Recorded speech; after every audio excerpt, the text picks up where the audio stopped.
Hello and welcome to Take This TV, the television book club podcast where each week we watch an episode or two of our favorite shows and we talk about them with our friends in the fandom. I'm Carmen Askernes and I'm joined as always by the amazing Kimberly Woods. Hello. Hi, hot potatoes. This season we are watching Shogun. And today we are on the final episode. It's called A Dream of a Dream. The description: in the wake of a tragedy, Blackthorn finally considers the true nature of Toranaga's plan. It's been a beautiful journey. I was so sad. Yeah. Yeah. It's Mariko's been dead. such poetry. Mariko is dead, but her presence is very much felt still on the wind. I love the poetry of this episode. I is. just want to say, when we go to Lady Ochiba and she's adding on to the poem that Mariko started about the leafless branch, and she adds the flowers are only flowers because they fall, but thankfully the wind. And then we're like left to imagine. Yeah. And then it's like, That was beautiful. it was so beautiful. And then later on in the episode, when we get Toranaga talking about the wind, because Yabushige says to him, "How does it feel to shape the wind to your will?" And then he says, "I don't control the wind, I only study it." And it's just like, oh, this is, and then he's like That looking scene, out at the last Yabushige's scene, death, and yeah. this is, but he's, but just the meaning of that and just the poetry of it, like in the words and in the execution in this episode, is beautiful. It really is. I also think that like this is the first time we've really seen Lord Toranaga be really open about his plans. Only And because Yabushige is about to there is that die. moment where yeah, that's true. He was talking to a dead man, so I guess it didn't matter. But I did love that scene. Yeah. Like, so we see Blackthorn in the future and he's old and then his grandkids are there. Do you think he was still in Japan? I couldn't really tell. I feel like in whatever vision that was in, he was back home in London or something. But in that vision, he's like clutching Mariko's cross still. So I feel like it's like some vision he was having maybe when he was like knocked out after the explosion, of regret and longing and still thinking about Mariko's death on his deathbed. But later in this episode, we see him let go of the cross into the ocean in that beautiful scene with Fuji. Yeah, Fuji. He's going off to be a nun. It was kind of sad. Also, really, really nice and sweet.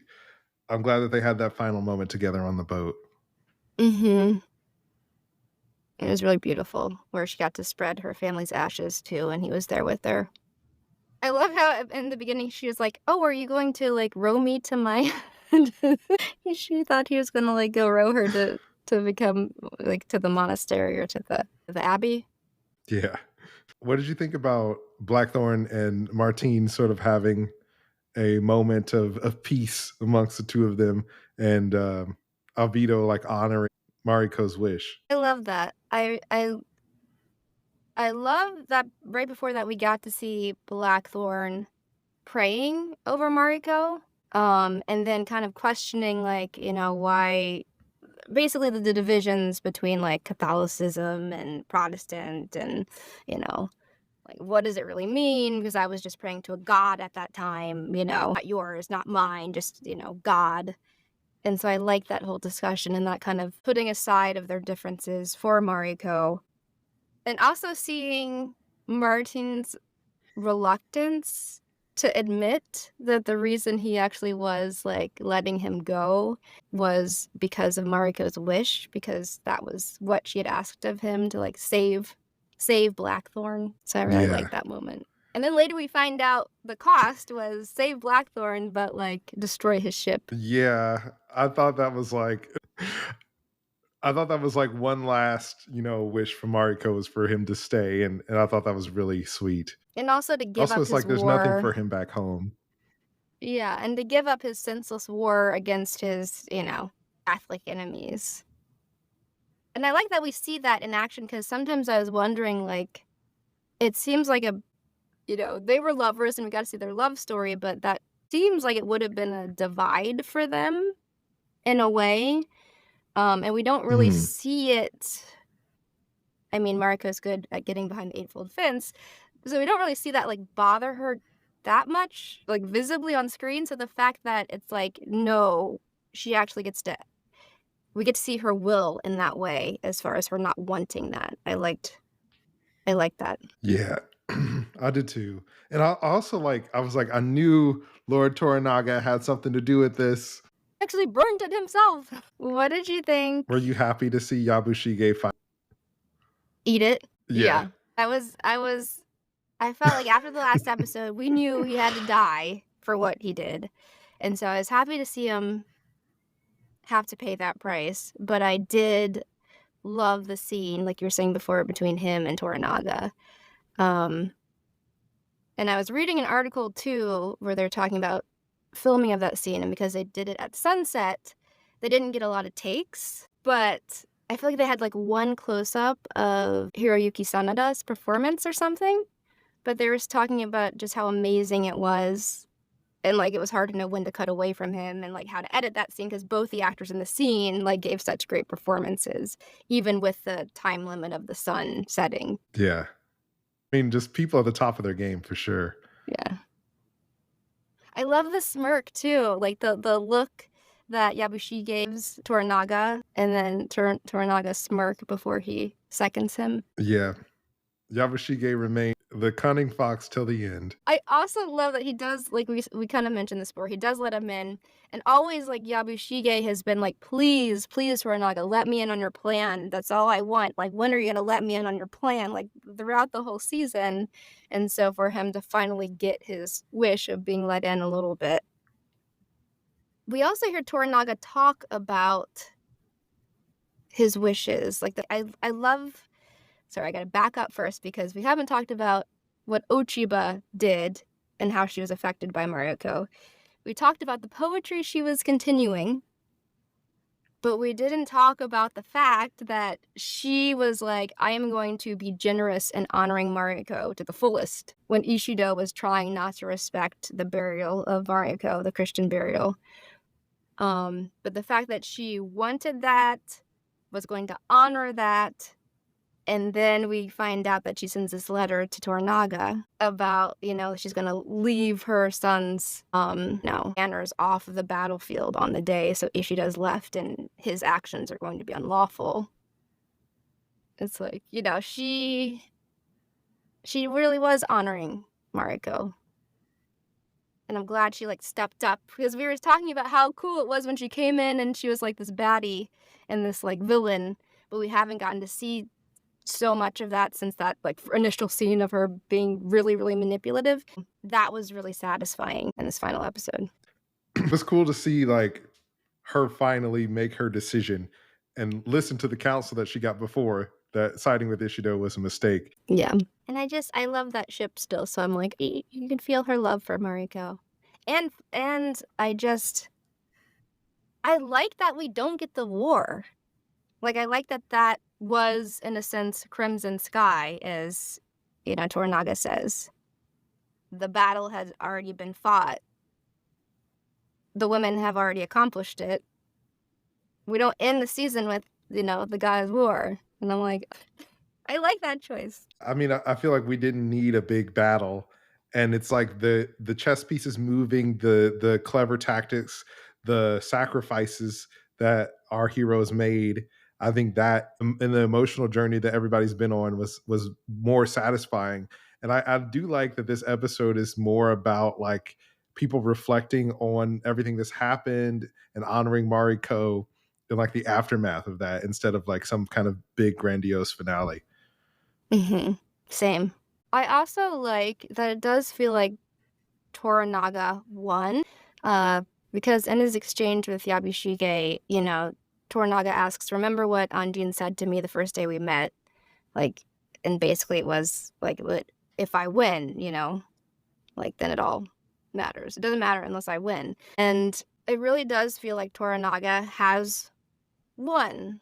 Like, for now, he has his peace. It came at a hefty price, but he got it. What did you think about Blackthorn making his plea to Lord Toranaga to spare the village? I like that moment too because I feel like he's finally like we've seen him floundering about, rebelling against, their ways and striking off on his own. And here it's finally like he's using the customs that he's grown to know and seen other people do. Like, instead of fighting against it, he's like, hey, I'm using this. I've seen other people do this as protest. I'm now going to do this as protest for what you're doing. And I really liked that moment because I felt like it was a good arc for his character. At the same time, it felt a little like he was also trying to throw his life away because he was grieving. The way he was Mhm. yelling at him initially before he said, I'm gonna, protest. I was like, stop, you're just trying to throw your life away because you're sad about Mariko. Stop it. But I liked seeing him come around and more embrace the culture rather than fight against it, it felt like. Yeah. What did you think? I thought it was the first moment where Blackthorn understood the assignment. I mean, I love sort of seeing him pick up everything that he's learned from Mariko and everybody he's been around over the course of the show, and being able to move through the village and talk to people and make moves on his own. He does have I forget the samurai's name as a translator, but uh, for the most part, Blackthorn is able to navigate conversations on his own, which I think is a great way to show how he's grown from being with Mhm. Mariko. And I love that, like, what we learned from Blackthorn's or Lord Toranaga's conversation with Yabushige is that Lord Toranaga finds Blackthorn entertaining. And so when Blackthorn says that he's going to um, kill himself in protest and Lord Toranaga stops him, to me, that says that, like, I mean, I feel like neither of them really admits it, but I think that they're friends. And I feel like Lord Toranaga like is like, why don't throw your life away for it's meaningless. And he honors the Anjin's wish to spare the village. Mhm. And also gives him a We renewed also learn purpose with the Mhm. rebuilding of the ships, which I like. I like their final nod at the end too when Toranaga is, like, standing up on the cliff and, Anjin has, like, pulled out the remains of his ship with the people, and shares that nod with Toranaga where they see each other. I like that. Yeah. I also like that Buntaro comes and helps pull the ship out, Me too. even though he's That was still a nice garbage. moment. Yeah, yeah. Yeah. Uh And I love that, Blackthorn offers him the water. The spy gives Yeah. Blackthorn that little reed of water, and Peace then he, like, offering. hands it over to Buntaro, and he takes it. Which, also, I was reading that was improvised by Blackthorn's actor, Oh, and they only had one take of it, and it that's cool. surprised, Buntaro's actor, and he just went with it. But I'm like, "That's cool." But they kept it. It was a good moment. Yeah. It made it in. It was a sweet Mhm. moment. Mhm. I like that. I think that there were like a lot of really great moments.